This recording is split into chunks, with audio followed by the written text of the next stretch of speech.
Welcome to the world of F. Gorham Brigham, Jr. It's a world of handwritten notes that offer thanks and praise.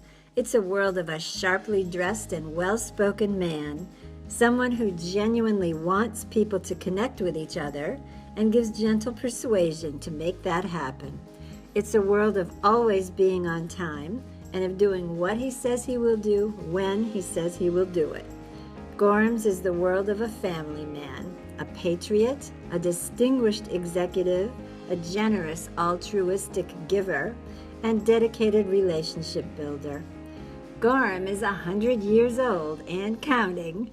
Let's look at the past century of his life and see many things that he has witnessed, experienced, and enjoyed in all of that time. It's a long way to Tipperary. It's a long way to... The world was at war in 1915, the year Gorham was born. To the sweetest girl I know.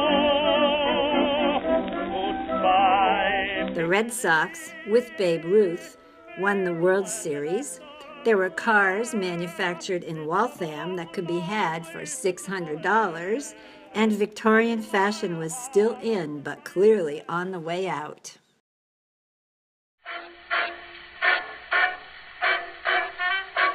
The 20s roared in, along with gangster Al Capone, votes for women, and drinks at the speakeasy.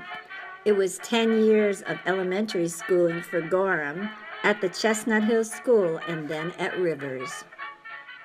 I played the usual sports, football, baseball.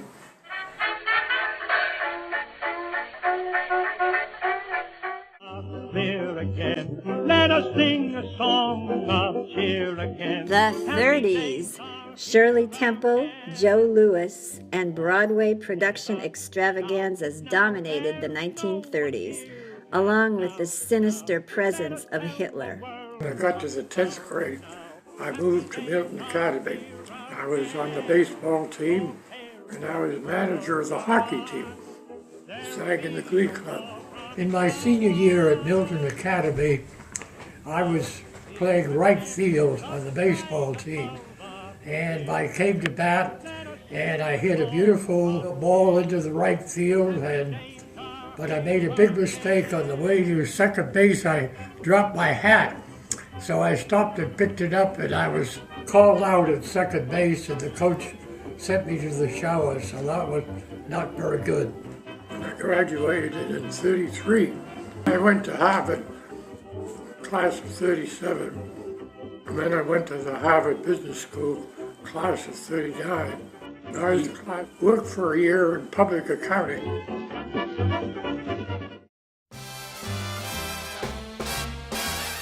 The 40s brought World War II, Frank Sinatra, and the famous movie Casablanca. Gorham was called up to join the Army in 1940 and worked for the one and only General George C. Marshall. I came home from playing golf and my mother was crying. I said, "What's the trouble?" She said, "You've been ordered to active duty effective tomorrow in the office of General Marshall." So I went in the next morning, resigned my job with public accounting, and took the Federal Express down and reported for duty the next morning and the office of the Chief of Staff. And my boss said to me, "Take the day off, find a place to live, and come ready to work tomorrow." That's how it started.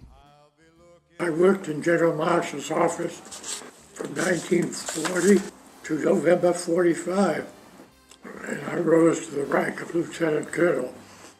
General Marshall was surrounded by a lot of remarkable people. I mean, Eisenhower worked for him. Smith was a major in the office when I was there. Bradley was a major. He signed my honeymoon orders. I got engaged the first summer I was there. I met a girl at a church supper. We had a romance and got married September before Pearl Harbor.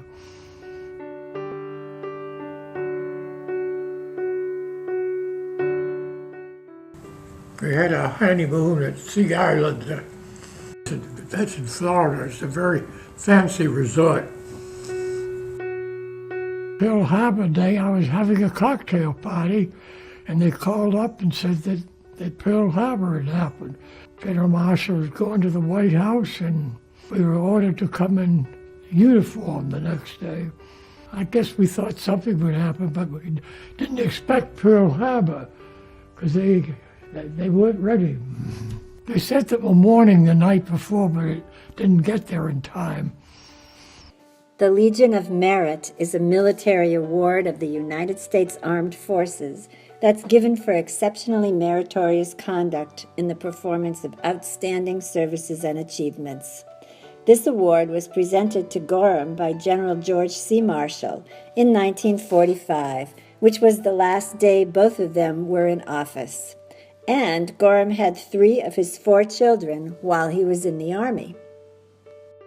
After the war, Gorham worked for 3 years as Secretary, Treasurer, and Chief Financial Officer for Saco Lowell, which was one of the largest textile machine manufacturers in the United States at that time. Saco Lowell went broke, and I then worked for a company called EBSCO. I worked for a famous man named Bernard Gordon, and after a year or 2 there, I went to work with Boston Safe Deposit and Trust Company.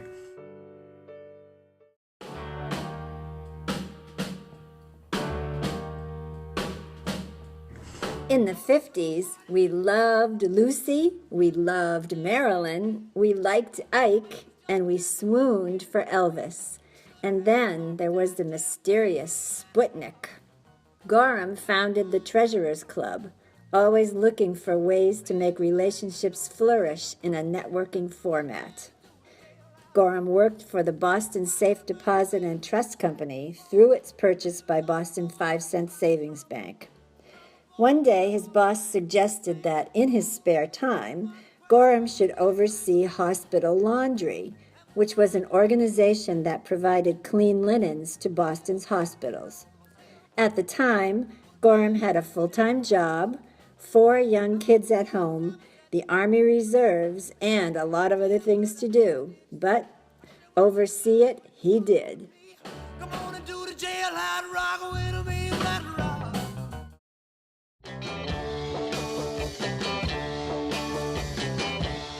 The 60s stirred us up with the British invasion and the Beatles, 9 world championships by the Boston Celtics, a man on the moon, and the summer of love. But we also saw the assassinations of 3 important and beloved leaders, President John Kennedy, Senator Robert Kennedy, and Dr. Martin Luther King. Gorham joined FEI in 1963 and became president the very next year. He was one of the first 5 people to be inducted into the FEI Hall of Fame in 2006. More about that later. Gorham was promoted to colonel and continued to serve in the U.S. Army Reserve until 1967.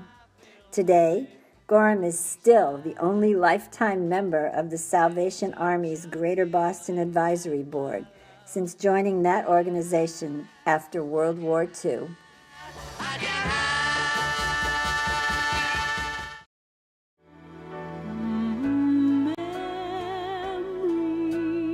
The hippies ushered in the 1970s, followed by Jaws, Jimmy Carter, John Travolta's Disco World, and Bobby Orr's famous flying Stanley Cup winning goal. And Amy and Gorham enjoyed the good life.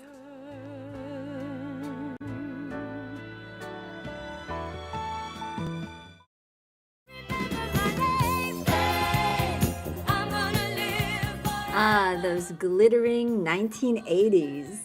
They showed us Pac-Man, boomboxes, the beautiful Princess Diana, Michael Jackson's Moonwalk, and the birth of personal computers and software.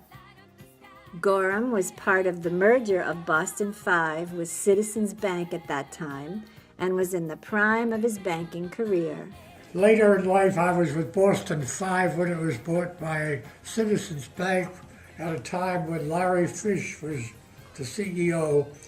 And Larry interviewed me for a job at Citizens. After a long interview, he said, "Gorham, I don't see any reason why I should hire you. You really don't know much about anything.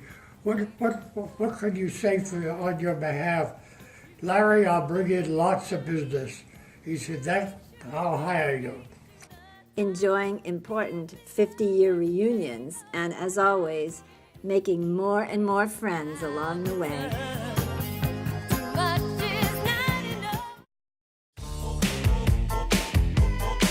Can't touch this. Dream teams dominated Boston in the 1990s, as did the legendary Mayor Menino and the destruction of the original Boston Garden.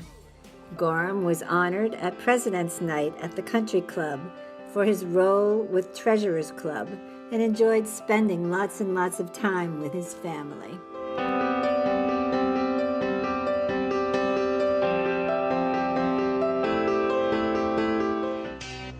I got a feeling.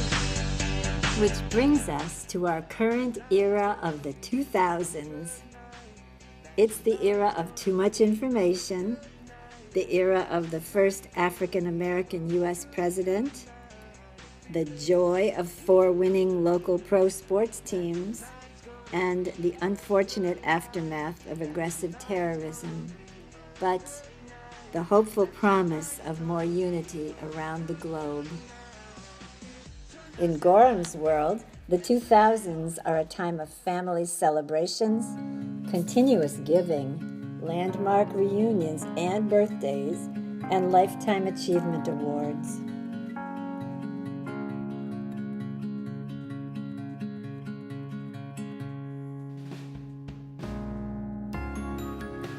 So many big birthdays and wonderful family celebrations in the 2000s, and they continue on and on. Gorham was inducted into the FEI Hall of Fame in 2006, an award which was accepted on his behalf in New York City by Joe DiLorenzo. Al Faber and Mike Simons attended a local Boston chapter celebration of that award. The Financial Executives International Hall of Fame was established to formally recognize individuals who have made significant and long-term contributions to this dynamic profession. Gorham, tonight we present you and our other inductees with this special honor. This award recognizes your exceptional leadership, accomplishments as a financial executive, and extraordinary professionalism and pride, and someone who's been influential in enhancing credibility in the profession. On behalf of FEI, Gorham, congratulations. Thank you very much. It's been a privilege to be a member of FEI. It's been one of the most important factors in my life the last 42 years, where I've attended many meetings, seminars, conferences, and at the same time gained great professional knowledge, made many wonderful friends, and good contacts in the business world. It's an honor to be honored, and I thank you very much, Colleen. Our pleasure.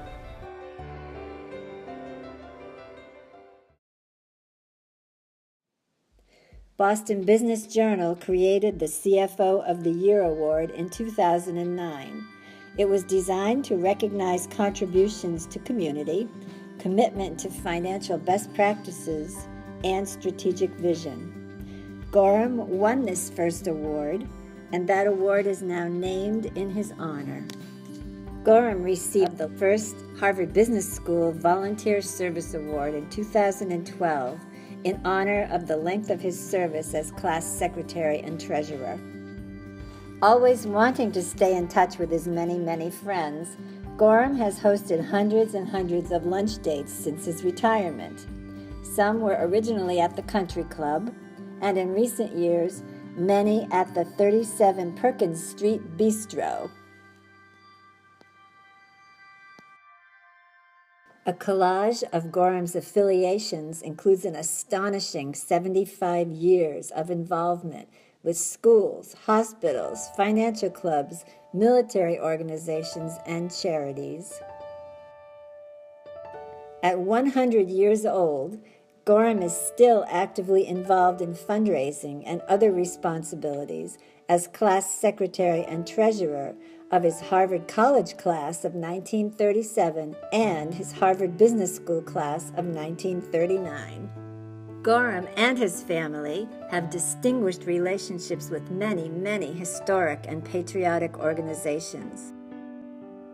Cardinal Cushing asked me to be a trustee of St. Elizabeth's. I was the first Protestant to be on that board. I remember my first meeting, I was in the back row keeping quiet, and then I raised my hand and I said, we don't have any women on the board.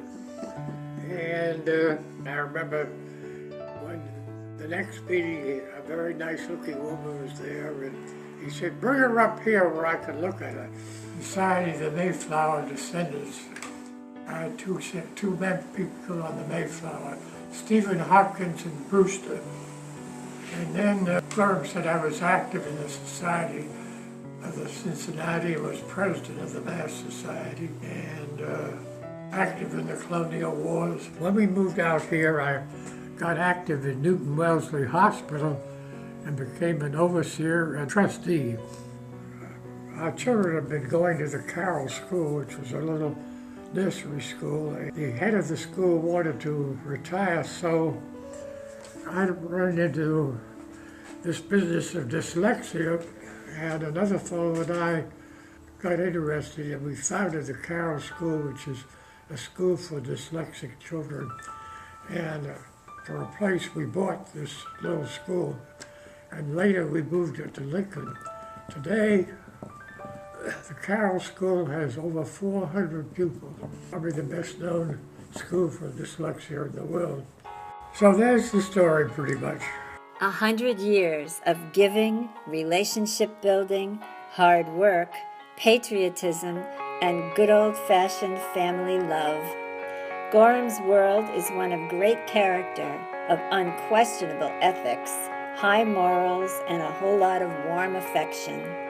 Gorham has taught us all so much, and he goes on to inspire us every day.